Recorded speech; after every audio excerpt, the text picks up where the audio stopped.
Le Z, je vais essayer de te répondre de manière détaillée, sans répétition. Bon, c'est pas, je suis pas certain, même si je sais que tu fais quand même en partie semblant de ne pas comprendre souvent, il n'en reste pas moins qu'il y a quand même des choses que tu ne comprends pas. Je pense, hein, à l'analyse de tes lapsus ou de les manières dont tu es perdu parfois. Euh, je pense que ce que tu comprends pas, c'est la position de l'Occident ou du monde libre, appelle-le comme tu veux, en fait le monde non musulman, parce que sur l'islam, il n'y a pas beaucoup de différence entre les différents pays non musulmans. Encore que certains pays très religieux, mais d'une autre religion que l'islam, comme certains pays catho, africains, peuvent éventuellement échapper à cette règle de mal comprendre, enfin je vais essayer d'entrer dans les détails. L'interdiction de l'islam, déjà, je vais repréciser, mais je vais te mettre aussi un lien vers les détails. C'est une procédure qui doit être réussie, enfin qui doit être opérée de manière assez fine, assez logistique. Bon, ça, il n'y a pas de souci en général. Une fois que les bases sont posées, les experts peuvent s'en occuper. Ça n'arrivera probablement pas à cause des interdépendances des pays dans le monde et des risques géopolitiques. Puisque, comme je l'ai déjà dit, donc je rappelle, hein, les gouverneurs des pays musulmans ne sont pas musulmans d'une manière générale. Peut-être à part en Afghanistan, il n'existe pas de chef d'État musulman dans le monde. Et ça fait longtemps que la communauté, sauf peut-être les mollahs, c'est compliqué les mollahs. C'est compliqué parce que c'est une mafia proxénète à la base. Déjà, c'est un gros business. C'est des gens très très matérialistes, très rationnels, qui ont compris comment gérer l'esclavage des femmes. Donc c'est un peu spécial le cas des mollahs. Il était connu bien avant. Enfin bref, en gros, ils ont rationalisé la conquête islamique sans croire à l'islam, mais à des fins. J'ai mis dans ma TL des photos il y avait au moins des centaines de petites filles autour de Khamenei, ou de Khamenei, je sais pas comment on dit. C'était pareil avec Khomeini, ils ont écrit un livre vert sur la consommation d'enfants. Enfin, les mollahs, c'est vraiment autre chose. Mais je sais que t'es pas chiite et que tu comprends pas ça. Enfin, je veux dire, la question n'est pas là. Mais je veux dire, il est difficile d'exclure que dans les milices des mollahs, il n'y ait que des affairistes. Par contre, partout ailleurs dans le monde, la réponse systématique des dirigeants, c'est ok, on veut bien désislamiser nos pays, mais donnez-nous la clé pour faire travailler les gens. Parce que, comme je l'ai déjà souvent dit, la promesse d'enfer et la promesse de paradis permet de faire travailler pour une bouchée de pain sans révolte sociale. Et donc c'est l'équation qui se pose à toutes les directions, les chefs d'État des pays dont les populations sont classées musulmanes. Et ils exigent de l'Occident, ils disent qu'ils veulent bien désislamiser, à la condition en contrepartie, on leur livre une sorte de solution économique, si tu veux. Parce que le paradis, c'est une banque centrale qui représente, enfin, en termes d'exploitation humaine, pour faire travailler les gens pour une bouchée de pain, ils se pètent le dos, ils sont pauvres, ils crèvent de faim, ils manifestent pas, parce qu'ils vont au paradis après. Donc on leur a mis ça dans le crâne, et ça représente, alors l'évaluation basse c'est 50 000 milliards d'euros, l'évaluation haute c'est 200 000 milliards d'euros. Donc, pour des raisons de cet ordre-là, et il y en a d'autres aussi, il est probable que l'Occident ne jouera pas la carte de l'interdiction. Mais maintenant, puisque moi je la propose et je dis que ce serait la meilleure solution, parce qu'effectivement, nos chancelleries et nos services n'ont pas enquêté comme je l'ai fait. D'abord, ils n'ont pas le temps, puis ensuite, ils ont une tendance à tout gérer en termes de renseignements, genre à l'ancienne, tu vois, infiltration et tout, puis ils s'occupent que des terroristes. Ils vont pas fouiller vraiment les choses et ils passent à côté du problème islamique.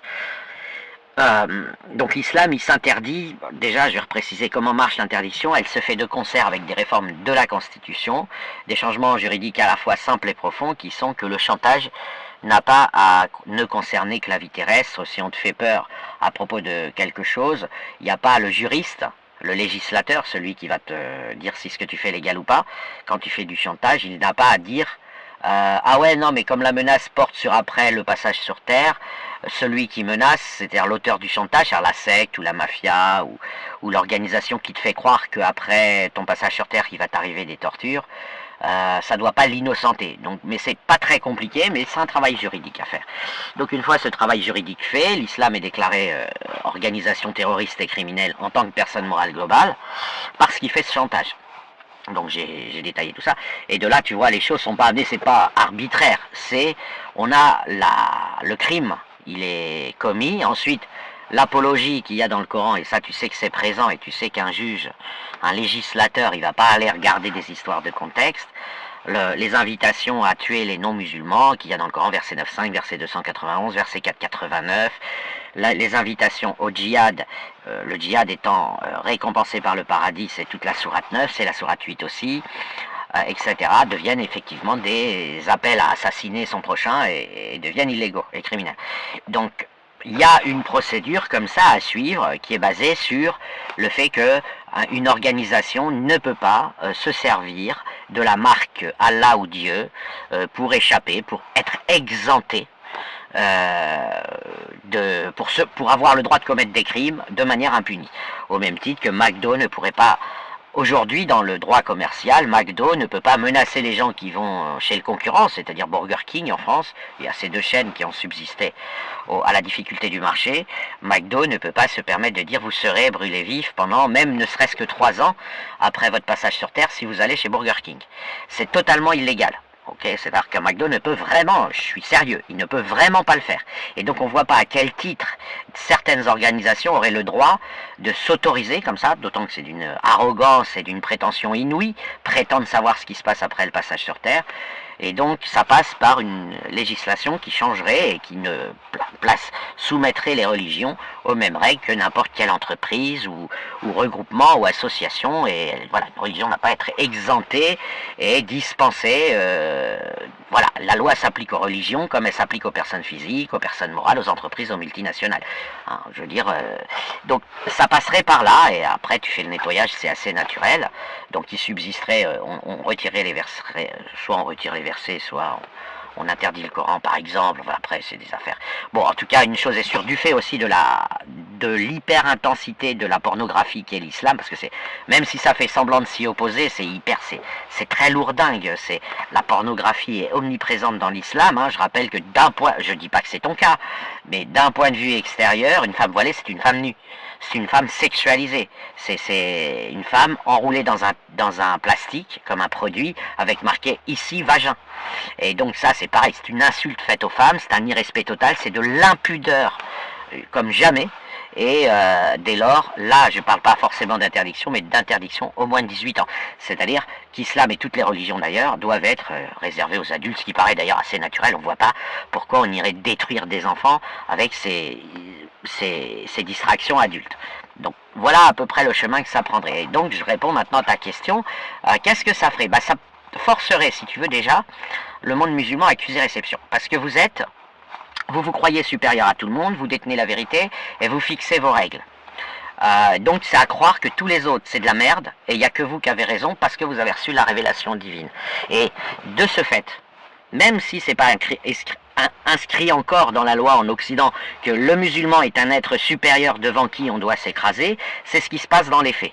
C'est-à-dire que quand un occidental s'adresse à un musulman, il faut qu'il tienne compte du fait que, attention, c'est un musulman, il a reçu la révélation divine, il faut lui parler d'une certaine manière, faut pas blasphémer, faut pas ceci, faut pas cela, faudrait l'écouter quand il nous fait une remarque sur une virgule ou quand il nous fait son bavardage, toi par exemple que tu aimes bien faire, faudrait considérer que, puisque c'est important pour lui, ça doit l'être dans l'absolu. Je t'ai souvent entendu dire, les virgules sont importantes. Bah non, l'islam c'est un socle qui varie peu, même si tu changes des virgules. Vu de l'extérieur, hein, encore une fois, je te dis, d'un point de vue extérieur, l'islam, c'est une théorie. Donc, c'est pas parce que tu changes une virgule dans une théorie que tu vas changer toute la théorie. Il n'y a rien qui change, on ne veut pas d'une théorie. C'est pas seulement qu'on n'en veut pas, on pense qu'elle est fausse, mais en plus, on la trouve très puérile, très attardée au sens neurologique du terme, au sens discours d'attardés mentaux. Et donc, on ne veut pas l'exprimer parce qu'on est poli, mais on a un mépris pour des gens qui font ça. Des gens qui disent nous sommes supérieurs, nous avons reçu une... Je sais pas si tu imagines, mais maintenant tu peux pas puisque tu es baigné dedans et en plus tu as grandi au Maroc apparemment, mais enfin, on n'avait jamais vu ça avant, on n'était pas habitué, des gens qui arrivent en disant je détiens la vérité absolue. Ça nous arrivait, à nous de le faire, mais c'était des blagues. On arrive dans un bar à minuit, on dit sachez messieurs dames que j'ai la science infuse. Et là tout le monde se marre, on reboit un coup, tu vois. Mais on n'avait jamais vu des gens sans plaisanter, qui débarque quelque part en disant nous détenons la vérité absolue. Ah bon, et ça devient d'où? Elle m'est tombée du ciel. Et alors, pire encore, parce que vous vous contentez pas de ça. En plus, vous importez Dieu. Enfin, c'est le truc de dingue, quoi. Non seulement vous arrivez avec une théorie, vous prétendez que c'est la vérité absolue, vous n'argumentez jamais, mais en plus vous dites quand vraiment vous êtes poussé dans vos retranchements, vous dites c'est Dieu qui nous l'a dit, on a discuté avec Dieu. Ben voyons, tout va bien. Moi je vais voir mon voisin, je lui file-moi 150 euros, Macron le demande. Et pourtant Macron c'est rien, c'est une merde hein, pour nous, d'ailleurs on ne l'aime pas beaucoup en France. Et vous c'est Dieu carrément, rien que ça. Vous avez reçu la révélation divine. Donc ça effectivement, si tu veux, la liberté d'expression est sacrée, mais c'est vrai que vous êtes allé trop loin en moyenne. Tous nos collèges et tous nos lycées sont pourris, on entend des wallah partout, on peut pas critiquer l'islam, les profs n'osent plus enseigner la sélection naturelle, il y a des parents musulmans qui écrivent en disant ah non mais nous c'est Adam et Ève, enfin bon, je veux dire on est au... Voilà, donc, et vous vous rendez compte de rien parce que ça a l'image... Le paysage français, même s'ils sont plus polis les musulmans dans la vraie vie, il ressemble un peu à France Intel. C'est-à-dire que on n'existe pas. On parle, on sera victime d'une coupure de micro, de quelqu'un qui a un micro plus puissant. Il faut faire, à la limite, faut s'amuser un peu comme Touko, avoir un micro très très puissant pour essayer de vous dire quelques trucs. Mais la seule chose qu'on reçoit, c'est des insultes continuellement. Et dans la vraie vie, c'est des insultes plus polies, mais c'est des insultes aussi. Il y a une incapacité, et c'est pas forcément totalement conscient, il y a une incapacité du musulman à accepter la discussion avec l'extérieur. Il veut imposer sa grille de lecture, qui en plus de notre point de vue apparaît comme un handicap. Donc, tu vois, c'est vachement gênant comme situation, parce que on essaye d'être le plus respectueux possible. On a toute une culture, on a fait plein de dingueries, on a envahi le territoire américain, on a tué tous les Indiens, etc. Donc on a un énorme paradigme de retenue et de gentillesse et d'empathie à cause de notre passé, hélas, envahissant. Et du coup, on donne toujours raison à l'autre maintenant en Occident. C'est-à-dire qu'on est toujours très poli. Ce qui fait que quand on croise un handicapé, quelqu'un que on a raison ou on a tort, mais quand on croise quelqu'un qu'on perçoit comme handicapé, on va pas lui dire, on se dit ah non c'est peut-être nous qui avons tort, on va être dans le relativisme et vous en profitez énormément, si bien qu'on a l'impression d'avoir une horde, une armée d'handicapés qui parlent comme des seigneurs et comme des gens qui savent tout mieux que tout le monde, et c'est très bizarre si tu veux. Et par ailleurs, maintenant si on va un peu plus loin dans le contenu, encore vous nous diriez que la terre est plate avec vos airs arrogants de gens qui savent tout. À la rigueur, on pourrait ne rien changer. Ce serait pas grave. On dirait, bon, putain, on peut rien leur dire. De toute façon, ils ont raison, ils détiennent la vérité, c'est une révélation. Voilà. Mais là, il y a des enjeux. La fille qui peut pas plaquer le petit rebeu avec qui elle sort au collège ou au lycée, parce que sinon, il lui dit qu'il va... C'est pas vrai, il bluffe, mais si tu veux, c'est pénible, c'est une mauvaise ambiance. Il dit qu'il va brûler son chien, sa maison, il va la traiter de pute, de salope, de tous les noms. Notre quotidien est devenu un enfer. On a peur, mais en plus de ça, on s'est laissé dominer. Aujourd'hui, on est devenus vos esclaves. Je dis vos, je suis pas ton esclave, mais je veux dire une moyenne, hein, si tu veux, sur la place publique, dans les galeries marchandes, partout où tu vas, dans le public, sauf peut-être à la montagne. Et on se dit, beaucoup de gens discutent en disant soyons courageux, battons-nous. Mais le problème, c'est que, comme tu sais, c'est ce qu'attendent parce que comme ils n'ont pas de récepteur du féminin, les musulmans hommes, ils sont obligés d'occuper leur vie autrement. Donc ils matent du foot en se grattant en jogging claquette si tu veux, et puis ils se bagarrent où ils racontent la bagarre de la veille où ils ont gagné, et ils ont mis KO 3 personnes et ainsi de suite. C'est toujours les mêmes conversations, c'est oh là hier si tu savais il m'a dit j'ai dit, il m'a dit j'ai dit, et puis on a voilà. Donc c'est un univers très réduit à cause de cette masculinité. Ça s'est vu à la CAN, vous êtes humilié devant le monde entier, mais après c'est pas grave, hein, on a le droit de s'humilier. Et si tu veux, aujourd'hui on est dans cette situation.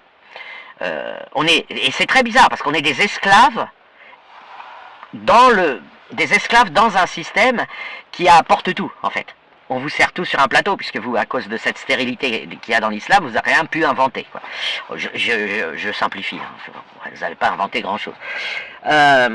En tout cas, je parle de ces derniers siècles, puisqu'il y a à un moment donné, l'islam bloque la possibilité d'accéder à des niveaux de science. Vous pouvez devenir prof de maths, mais vous n'irez pas beaucoup plus loin. Il n'y a pas de scientifiques musulmans vraiment développés, parce qu'à un moment donné, ça va énormément heurter. Ils vont soit apostasier, ça va être très compliqué pour eux. Je les connais hélas tous, et je sais à peu près, j'ai une vision un petit peu d'ensemble. Et du coup, c'est très très bizarre. Et parce qu'on est dhimmi sans tacite, quoi. Enfin, on s'en rend compte et en même temps, il n'y a rien eu d'écrit.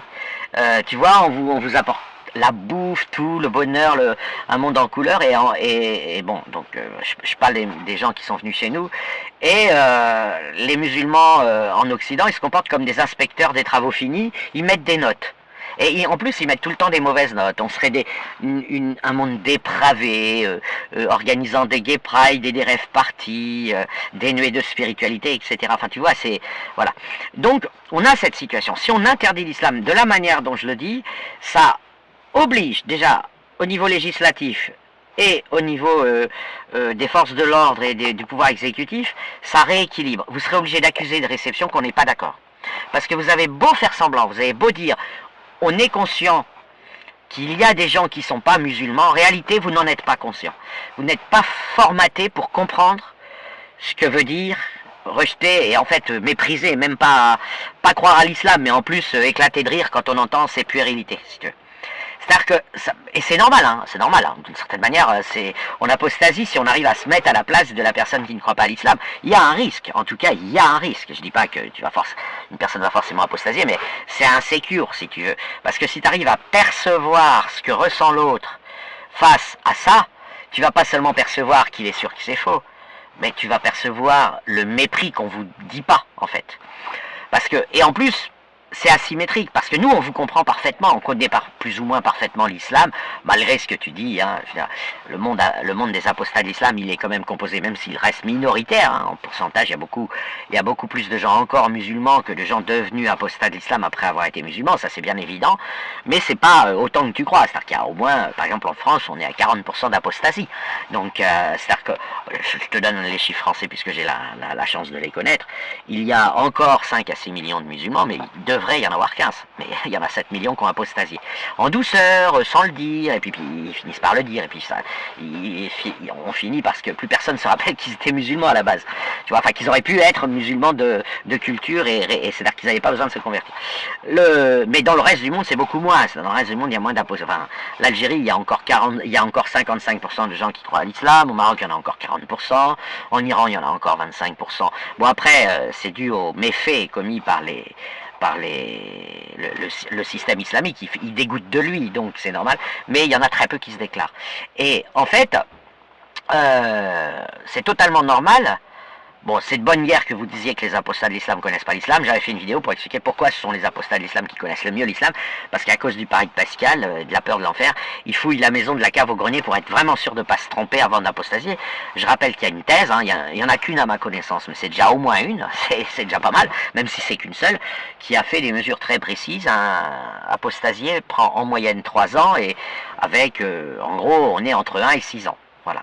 Dans beaucoup de cas, c'est 1 an, mais pas dans la majorité. Puis après, ça s'étale et il y en a qui mettent 6 ans à apostasier. Ça, c'est compliqué à définir. Et globalement, si tu veux, ceux qui restent musulmans se préservent de ça et sont totalement incapables, contrairement à nous qui savons ce que ça fait d'être musulmans. Nous c'est clair dans notre tête, il y a pas, l'islam est faux, tu vois, et donc il n'y a pas d'enfer, il n'y a pas de paradis. L'au-delà n'est pas ce que décrit l'islam, et l'au-delà n'est pas ce que décrivent quelque religion que ce soit inventée par des hommes, mais on sait, on peut se mettre à votre place. Par contre, vous n'arrivez pas à vous mettre à la nôtre. Les neurones n'existent pas. Et donc vous vous comportez comme si on était des musulmans dissidents, des musulmans capricieux, qui n'ont pas envie de faire leur travail de musulmans, qui n'ont pas envie de prier, voilà. Et en fait, vous vous en rendez même pas compte. Et vous nous parlez comme si vous faisiez la leçon à des gens qui s'éloignent de l'islam. Alors qu'on n'est pas du tout musulmans, on lui donne même pas l'heure. Tu vois, nous, ce qu'on voit, c'est de la sauvagerie, des barbares, des malades, des racailles, qui ne savent pas ce qu'est une femme, on est désolé pour eux, qui n'arrivent pas à vivre. Enfin, ils essayent de s'occuper en parlant de foot, en parlant de bagarre, mais si tu veux, et puis les femmes, voilà, ils ont une relation très réduite avec, et ils les perçoivent pas de toute façon dans leur gloire, dans leur multidimensionnalité. On est désolé pour vous, etc. Mais bon, voilà, point. C'est pas, on vous en veut pas parce que vous avez peur d'aller en enfer. Et là, j'ouvre une parenthèse, c'est mes travaux qui permettront peut-être de sauver la mise et d'aider à la négociation, parce que c'est pas à haut niveau, dans les hautes sphères techniques, la peur de l'enfer est très très très négligée. Les terroristes sont décrits comme des gens voulant aller au paradis et non pas comme des gens voulant entre autres aller au paradis, mais surtout éviter l'enfer, tu vois. C'est pas, ils sont décrits comme des fous qui veulent aller tirer des vierges au paradis par les occidentaux. Hein. En plus, ça fait des décennies. Et du coup, l'interdiction, elle permettra de tout rebooter. C'est-à-dire, vous serez sur le banc de l'accusé, attaché. C'est symbolique, hein, vous ne serez pas attaché. Mais l'islam et vous serez attaché, accusé d'être malade, accusé d'avoir succombé à des sectes. Et là, l'échange devient possible parce que là, au lieu de faire semblant de parler de concepts compliqués que vous maîtrisez pas du tout, genre la géopolitique, tout ça, vous direz on veut pas aller en enfer. S'il vous plaît, messieurs, mesdames de l'Occident, laissez-nous, même si vous voulez aller en enfer, s'il vous plaît, laissez-nous, vous nous implorerez de vous laisser être dans une position personnelle, d'appliquer un certain nombre de protocoles et d'algorithmes qui, selon vous sauvera de l'enfer, et là la négociation sera possible. On peut l'entendre. On peut entendre que des gens qui croient qu'ils vont aller en enfer parce que ils rentrent du pied gauche dans les toilettes, et enfin toutes vos dingueries là, même si tu fais semblant de pas être au courant dans les spaces, je sais très bien que tu connais tout ça. Bon, on sait très bien que ça se décide pas, la peur ne se commande pas. Et donc cette peur que vous avez, on peut l'entendre, mais il faut qu'elle soit posée sur la table, et pour ça il faut que vous soyez symboliquement enchaîné, c'est-à-dire dans une situation d'illégalité. Parce que sinon vous ne respectez pas les autres. Alors même si vous essayez de faire semblant, vous les respectez pas, c'est plus fort que vous. Vous êtes les êtres supérieurs qui avaient tout compris.